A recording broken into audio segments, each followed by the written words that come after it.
അന്ന് ചുവരിൽ എഴുതിയിരുന്നത് പോലെ ഈശോ എന്നൊന്ന് എഴുതിക്കേ.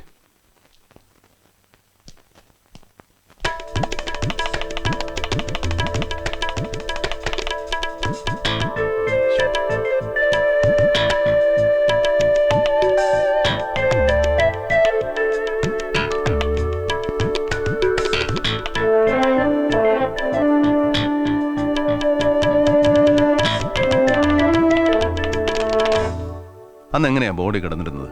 If you don't mind, can you just demonstrate it? Sir, ഇനിയൊന്ന് എഴുതിക്കേ.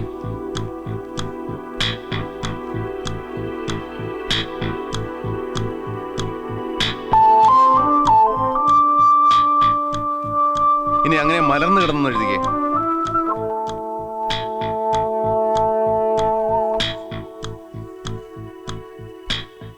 ചാക്കോ, ഇനി അതൊന്ന് വായിച്ചേ. ഈശോ. എഴുന്നേറ്റിരുന്നിട്ട് ഒന്നുകൂടെ വായിച്ചേ. മോസി. യെസ്, മോസി. ഇപ്പൊ ചാക്കോ ഈശോ എന്ന് എഴുതി, നമ്മൾ മോസി എന്ന് വായിച്ചു. ഇനി അതേ പൊസിഷനിൽ ഒന്ന് മോസി എന്ന് എഴുതിക്കേ.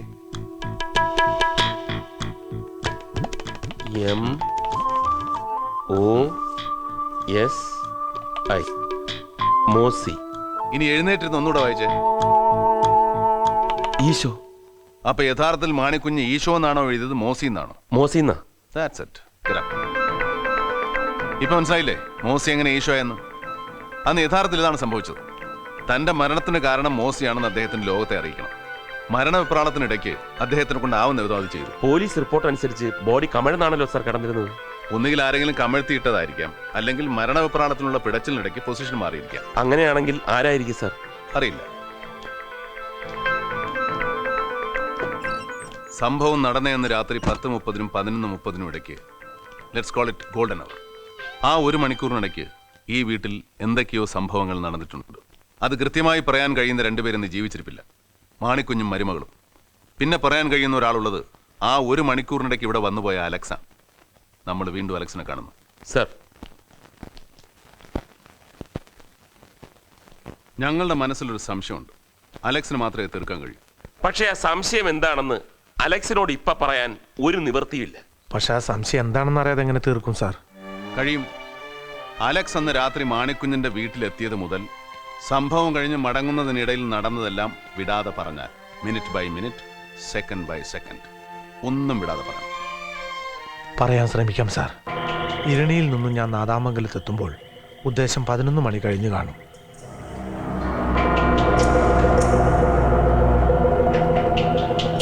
മുമ്പ് തന്നെ ആ വീടിന്റെ ബ്ലൂ പ്രിന്റ് ഞാൻ മനസ്സിലാക്കിയിരുന്നു. പുറകുവശം ഒരു ഗേറ്റുണ്ട്. അതിലൂടെ കടന്നാൽ വീടിന്റെ പുറകുവശത്തെ വാതിൽ തുറന്ന് കയറാൻ എളുപ്പമാണ്.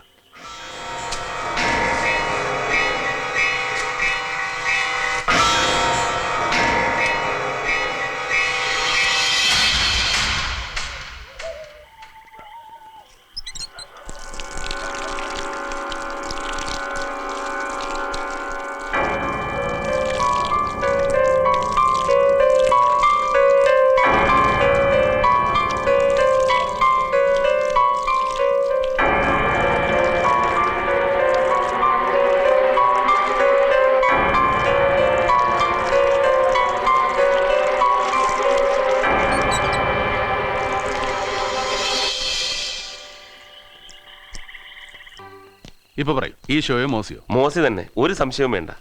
ഞാൻ കഴിഞ്ഞ ദിവസം പറഞ്ഞില്ലേ, അത് തന്നെയാണ് സാർ സംഭവിച്ചത്. മാണിക്കുഞ്ഞ് മരുമകളെ നശിപ്പിക്കാൻ ശ്രമിച്ചിട്ടുണ്ട്. അതിനിടയിലാണ് കൊല്ലപ്പെട്ടിരിക്കുന്നത്.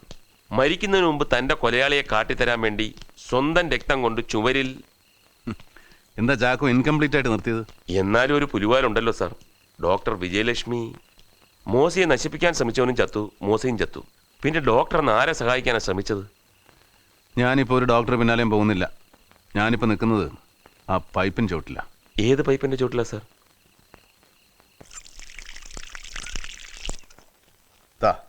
ഈ പൈപ്പിന്റെ ചോട്ടിൽ. അന്ന് രാത്രി മരുമകൾ മോസി എന്തിന് ഇവിടെ വന്നു നിന്ന് കൈയും കാലം കഴുകി? അവരുടെ കയ്യിലും കാലിലും എവിടെ നിന്ന് എങ്ങനെ ചെളിപ്പുരുണ്ട്?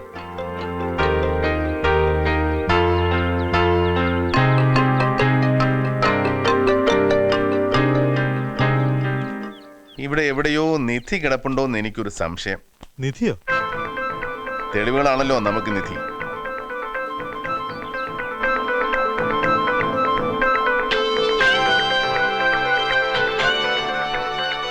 അവരെ പെർമിഷൻ ചോദിച്ചിട്ട് കുഴിക്കാവൂ. അത്രേ ഉള്ളൂ സർ. ആവശ്യത്തിന് ജോലിക്കാരെയും അസിസ്റ്റൻസും നമ്മുടെ ഓഫീസിൽ നിന്ന് ആളുകളെ വിളിച്ചോളൂ. Sir, in the main time എനിക്കും ഗണേശനും വേറൊരു ചെറിയ ജോലിയുണ്ട്. ഡോക്ടർ വിജയലക്ഷ്മിയെ കാണാൻ ടൈമായിരിക്കുന്നു. കമാ.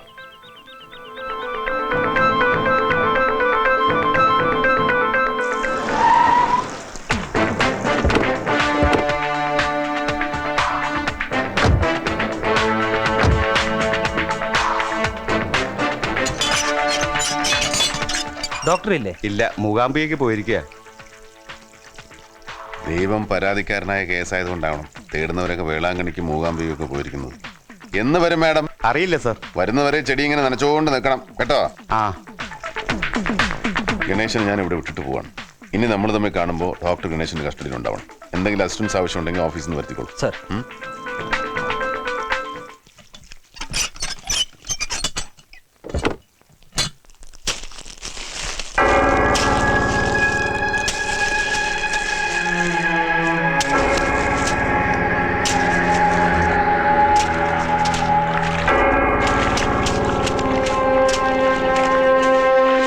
സാർ, ദാ ഇവിടെ.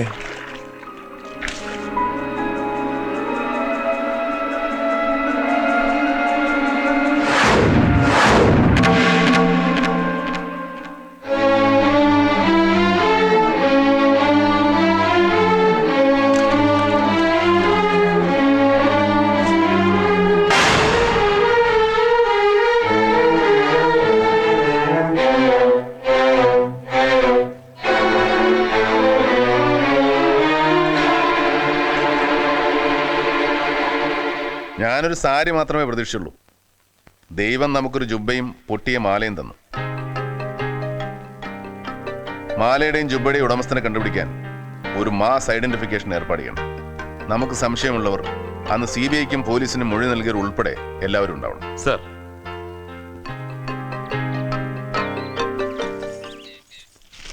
A bad news for you. ഓ, ഞാനും ഇപ്പൊ ജസ്റ്റ് വായിച്ചതുള്ളൂ. അപ്പോഴാ സാറ് വിളിച്ചത്. ഇനിയിപ്പോ എന്ത് ചെയ്യും?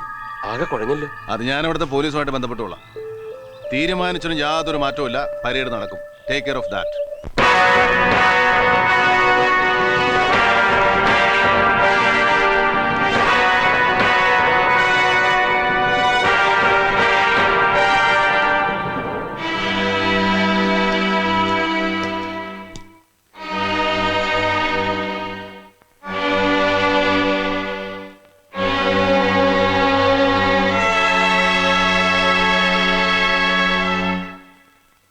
വർഷങ്ങൾക്ക് മുമ്പ് നാദാമംഗലത്തുണ്ടായ സംഭവത്തെക്കുറിച്ച് ഒരു പുനരന്വേഷണം നടത്താനുണ്ടായ സാഹചര്യവും തുടർന്നുണ്ടായ ചില കണ്ടെത്തലുകളുടെ രത്നച്ചുരുക്കവും നിങ്ങൾ അറിഞ്ഞു കഴിഞ്ഞു. ഇനി ഈ അന്വേഷണം മുന്നോട്ട് പോകണമെങ്കിൽ ഈ ജുബ്ബയുടെയും ഈ മാലയുടെയും ഉടമസ്ഥനെ കണ്ടുപിടിക്കേണ്ടിയിരിക്കുന്നു.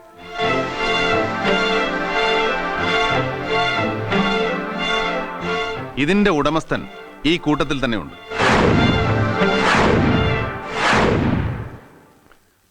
ഗണേഷ്. സർ.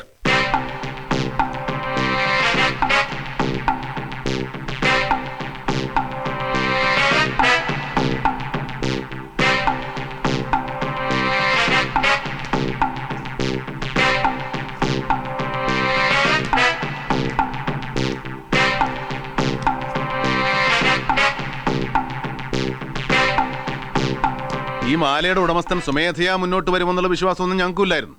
പക്ഷേ മറ്റാർക്കെങ്കിലും ഇത് ഇന്നാരുടേതാണെന്ന് കാണിച്ചു തരാൻ കഴിയും എന്നുള്ള വിശ്വാസം ഉള്ളതുകൊണ്ടാണ് നാട്ടുകാരെയും സാക്ഷികളെയും മൊഴി നൽകിയവരെയും പൗരമുന്നണിക്കാരെയും ഒക്കെ ഇവിടെ വിളിച്ചു വരുത്തിയത്. ഇങ്ങനെ ഒരു മാല നിങ്ങളാരും കണ്ടിട്ടില്ല?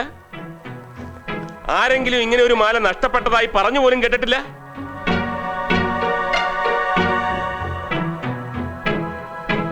പ്ലീസ്, വലിയൊരു സത്യം തെളിയിക്കാനുള്ള ബദ്ധപ്പാടിലാണ് ഞങ്ങൾ. നിർബന്ധിക്കണ്ട. നിർബന്ധിച്ചാലും പറയാൻ പോകുന്നില്ല. എന്ന് വെച്ച് നമുക്കങ്ങനെ വിട്ടുകളയാൻ പറ്റില്ലല്ലോ. കേസ് തെളിയിക്കണ്ടേ? സർ, സർ സർ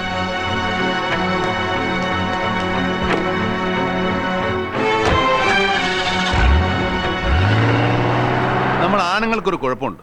കുഴപ്പമാണെന്ന് പറഞ്ഞുകൂടാ, ആണുങ്ങൾ അങ്ങനെയാണ്. മറവി കൂടും, പലതും പെട്ടെന്ന് മറക്കുകയും ചെയ്യും. പക്ഷേ ഇക്കാര്യത്തിൽ പെണ്ണുങ്ങൾ നേരെ മറിച്ച ഓർമ്മ കൂടും, പെട്ടെന്ന് മറക്കുകയുമില്ല. പ്രത്യേകിച്ചും നഷ്ടപ്പെട്ടത് വിലപിടിപ്പുള്ളത് എന്തെങ്കിലും ആണെങ്കിൽ. ഞങ്ങൾക്ക് സംശയമുള്ള ചില വീടുകളിലെ സ്ത്രീകളോട് തിരക്കാൻ വേണ്ടിയാണ് മിസ്റ്റർ ചാക്കോ ഇപ്പോൾ ആ മാലയുമായിട്ട് പോയിരിക്കുന്നത്. ആ സ്ത്രീ ചിലപ്പോൾ ഭാര്യയാവാം, വേലക്കാരി തള്ളയാവാം, സഹോദരിയാവാം, ചിലപ്പോൾ കാമുകിയും ആവാം, അല്ലെങ്കിൽ അമ്മയോ മറ്റാരെങ്കിലുമോ ആവാം. ചാക്കോ മടങ്ങി വരുന്നതുവരെ ഇവിടെ നിന്ന് ആരെയും പോകാൻ അനുവദിക്കുന്നതല്ല. അസൗകര്യത്തിന് മാപ്പ് ചോദിക്കുന്നു.